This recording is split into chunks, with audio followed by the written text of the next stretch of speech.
It's almost 5:30 p.m. I have had this on the countertop for about 5 minutes now. I'm not going to put it in the oven just yet because it's too cold, and I've put a great deal of effort into this meal so already, and it's not even complete yet. But this chicken has been in the fridge overnight for 24 hours.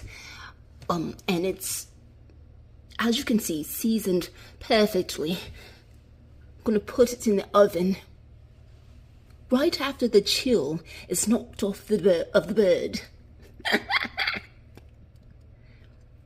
Stay tuned for the finished product.